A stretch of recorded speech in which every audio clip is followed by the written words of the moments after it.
what we thought when we were designing this course, that it's not just enough if we teach you and then you teach teachers to extra games, because there are a lot of games around, environmental games, and there are a lot of handbooks and toolkits around. So we also wanted to include something else in this training course, some kind of awareness building within teachers. So we invite you not just train teachers to use the toolkit, but we invite you to train teachers to change their mindset about nature. Because we believe that it's not just the actions themselves, but actually the mindset that should be changed. And that's why we are going to. That's why I will play with you today and talk about the language we use. You might not know, but originally I'm a linguist. I don't know it either, but actually on my paper, my doctorate, it says that I'm a linguist. And the area in linguistics that really important to me is how language changes our minds. So language itself, so it's a big debate between linguists and cognitive scientists whether the mind is building up the language or the language is building up the mind. But actually now they start to agree that it just goes both ways.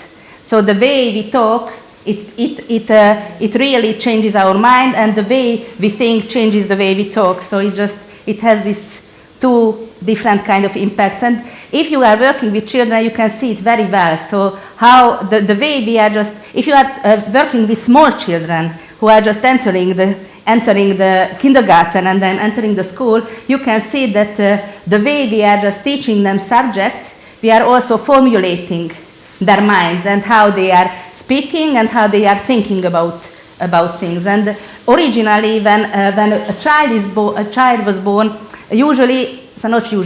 when a child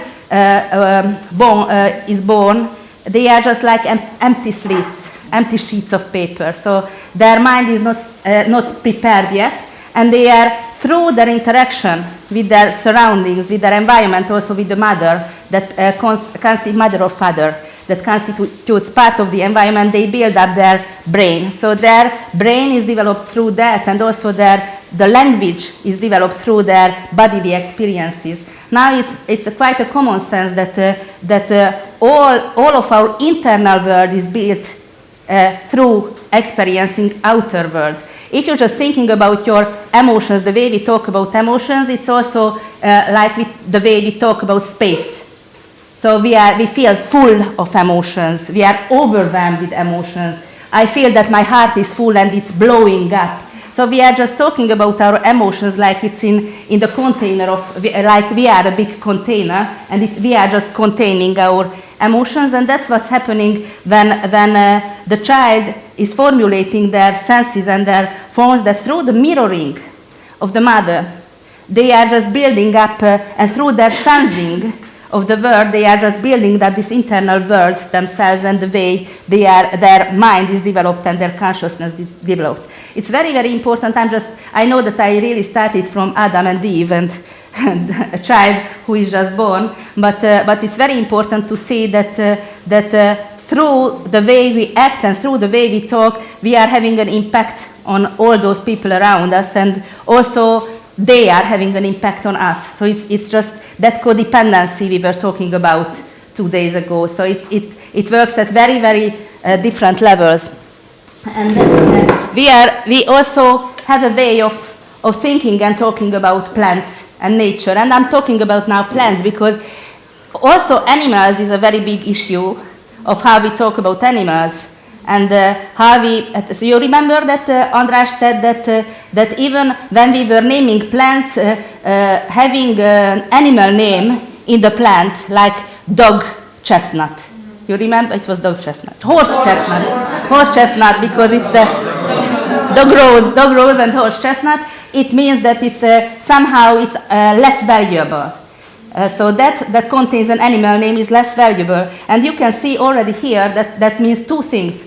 The plant is less valuable, but it also means that the animal is less valuable. So it already, the way we name things is already giving some kind of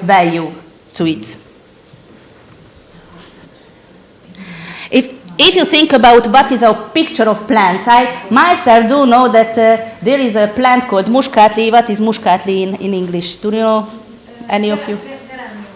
Granarium. Geranium. You know geranium? Actually, I know of myself that I once told someone that I feel that a lot of people, I like geraniums, they are just there. Sometimes they need some extra water, but they just live like geraniums. And now I already know that actually with this, I also was very unfair with geraniums, not just with people. But this is how we, usually when we think of plants, this is how we think of them. Do you think that plants are mobile or immobile? Well, yeah, after 4 days of pappus training, they are mobile. But actually, if you think that it's usually, we believe somehow plants they are the ones that are just staying at the same place. That plants are moving, but they are moving very, very slowly. So actually, plants are immobile according to our perception, but in their sense of time and living, they are actually quite mobile, and they can even move. So they can. It doesn't mean that for example a tree will just reroot itself and then go around like an ant. But it means that that for example a strawberry is just getting some part of it and just putting it down a little bit further, and then growing roots over there, and then just getting and going to there and finding a new place where it feels better. And this is also about activity or non-activity. So we usually, when we are describing plants, we are just describing like them as a non-active thing. So they are just plants. I mean, they are photosynthesis. There is photosynthesis, and they are just. We already know that they are just building up sugar from sunlight. You remember 2 days ago about photosynthesis. But actually, it's still, we somehow picture them in our everyday life as so you are just so immobile or inactive as a tree. Well, yeah. Reactive or non-reactive. Some of the ideas behind vegetarianism is that we wouldn't eat something with consciousness. We actually don't know whether trees or plants have consciousness or whether they have a different kind of consciousness. But we definitely know that already that, for example, there are whole forests that are communicating with each other. And you might not know, but actually forests are sending information and also sending nutrients to other plants. So they are just also not just communicating, but sending nutrients. So, for example, the big in a forest, you know that the big tree. So there is a big tree, and then there are the small trees. They just don't get enough nutrients from the sunshine because the sunshine is not reaching them, and they are fed from their mother in a forest, and we just don't know that usually. So this is some knowing some extra facts about nature and about plants can somehow open up our eyes that they are active, and they do have a kind of very big so-called agency. So they are really acting in their environments, and they live much further than us. So a tree can live long time, and in this lecture that we are going to send you, this ecologist said that actually in the Americas there is a whole big forest that contains of one individual tree, because it is sending its DNA around, and all of the trees there are actually one whole superorganism. So it's a big whole forest. Yeah. And they're also communicating, like if there is, for example, a bee or a beetle coming to a tree, they're sending the information to the others, so they start getting other smelling outside, so they protect themselves. Yes. So yes. So actually, yes, when something is attacking the forest, the tree is sending signals to the other trees to get alarmed and making new kind of chemicals against it. Yeah. It's very important when we are talking about plants. A lot of time we use them like metaphors, like you are beautiful as a flowers. Okay, so I want to show you a little video just to show you that not all of the plants are very slow actually. I don't know whether you know this plant. Just have a look at it.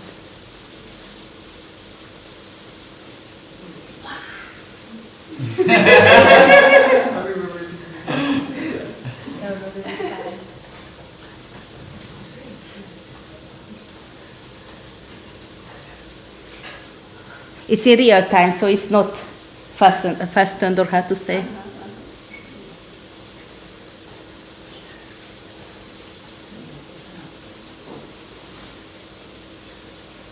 Do you know this plant?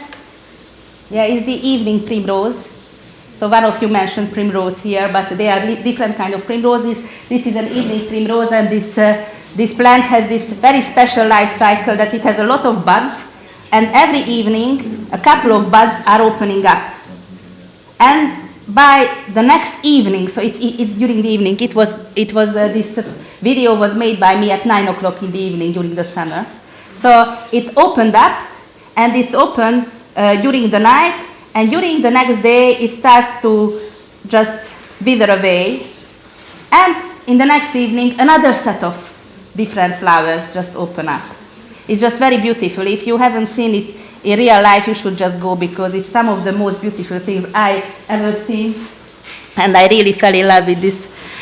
So the important thing what I wanted to tell you is that the language we use when we are talking about plants is matters. So when and we are going to do a little exercise in short time about it, but it's very, very important that because the language development is embodied, we are just experiencing everything through our senses. When we are talking non-embodied things, when we are starting to talk about things that they without their essence and without their physical things, then we just somehow impersonalize them. And in a lot of times that's what's happening. So I'm going to give out little text, and I want to have you to work on them individually. And just read the 3 real texts about primrose.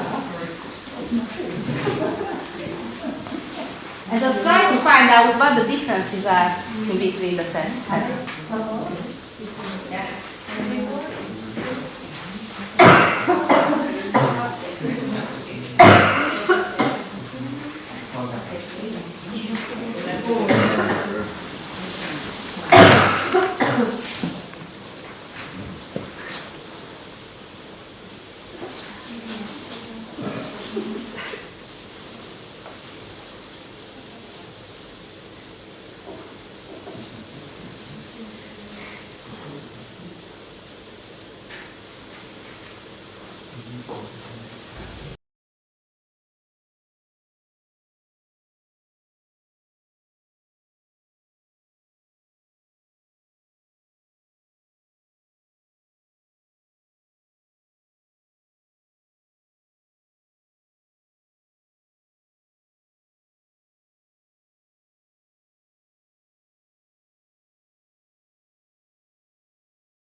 What are the big differences in the 3 descriptions of the same plant? The first gets to the emotional part. The second one is about the structure of the plant. And the third, where it comes from or where it's originated, or more the Wikipedia part. Well, the second is Wikipedia as well. So Wikipedia. but yeah, the third is, what is the third? Commercial. It's about how we use it. Yeah. So if you see the 3, so how would you just say what is the main difference? So the first describes about what? Rather personal feeling. Uh-huh.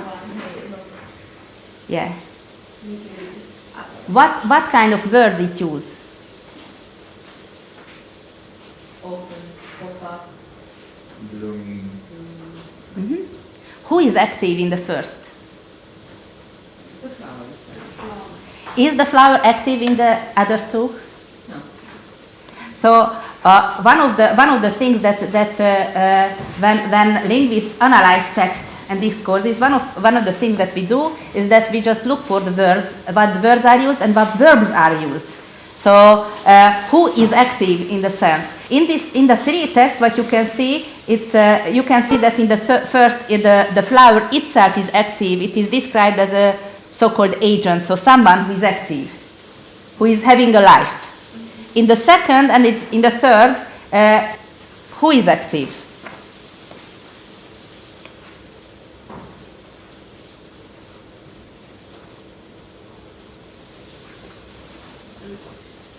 The humans who make.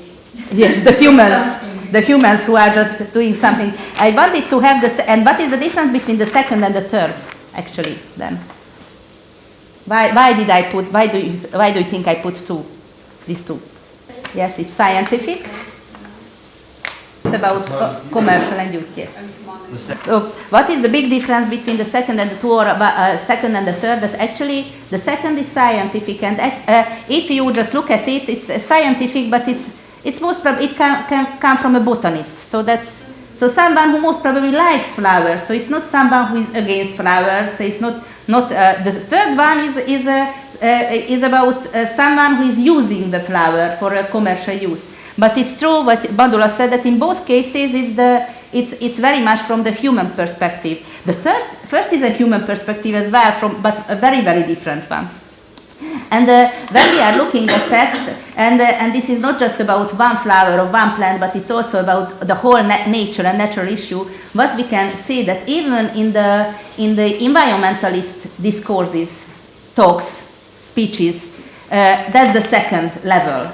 You can see still very much about that we are going to save the nature. We are the ones who are active. We are the ones who are doing something. We are the ones who are doing something, and we are always talking about the nature as a bunch of resources. So and we impersonalize them, and of course they are not person as a human meaning. So I don't want to anthropomorphize, or anthropomorphing into human thing. But on the other hand, when we are just somehow dehumanize and impersonalize them, and we are making them into objects instead of subjects. So it's an important fact if we go back to the beginning of this lecture, our perception of the word is made by how we use the words and how our language, then actually even environmentalist language is sometimes making us away from the environment. So it's just a very important thing. It's not just the third one, but the second one already somehow puts a very, very human perspective. And what we want to reach what we want to teach teachers to reach with pupils is somehow to change this whole perspective, to somehow personalize give back the agency to the nature. That we are talking about nature mostly and plants especially, like they were objects and not subjects. So like they were not living beings, but they were just some resources around. And when we want to change the perception of plants around us, then we have to change also the way we talk about them. And this is what happens. And of course, I'm not saying that in the scientific text it should be. I'm not saying, but actually this guy here, this David Abram, who is a philosophist, he's saying that even in our scientific descriptions we should use much more much more active active descriptions of plants. And he says that the way that the more we are just talking about how they look like and what kind of, and all the, so it's called The Spell of the Senses, this book. and he says that we are actually depriving our senses. So all the objective descriptions are somehow like it's just like the vision. So they are 6 meters tall and things like that. It's not talking about really much how the other senses are just reached by the same flower. And ecolinguists say that actually what we have to do if we want to change this whole perception of plants and animals and nature in all, that we have to call the attention. So the reminding is actually this calling attention to the erasure of an important area of life. And we have to develop a new way of speaking that opens our senses to the senses. That's what he said, this Abram. And they call this whole process salience, so that we give this salience or give importance to this whole area. So we can be ethical only in relation to something we can see, feel, understand, love, or otherwise have faith in it. What is also different in these descriptions, that you said that the first is about emotions. In the second and third, there are no emotions mentioned. But actually, when we are just sensing something, emotions are always there. We are not, emotions and sensing are just fixed together from our very embodied being from the very beginning. And that's why when we are talking about something without emotions, actually we are already depersonalizing it. I'm not saying that it's a big problem, but when it becomes the main discourse, the main way of speaking, that it's a big problem, because that's how our emotions from nature just change. Because when kids are living out of nature and they are just only talking about nature as resources and objects without emotions, just imagine your biology classes. So so I remember that I was shocked to see that actually it's about the structure of a carrot, or the structure of the animal leg, or whatever, or the anatomy, or things like that. But actually it contains no other senses but what we can see, and also it contains no emotions that we feel around. So even during our science classes, we are actually depersonalizing and objectify nature around us, and that's how even science classes somehow reinforce that kind of narrative that we are out of nature and we are not part of it. You cannot really relate to them without emotions. So if you really want to have a connection, then you have to have the emotions as well. You cannot do it without. So how we can do it? How we can remind children of nature through language? First of them is that actually we do have a literature which still very much connected to plants, and that is poems. So that through stories, through poems, and even through songs and moving, you can somehow change our feelings about plants.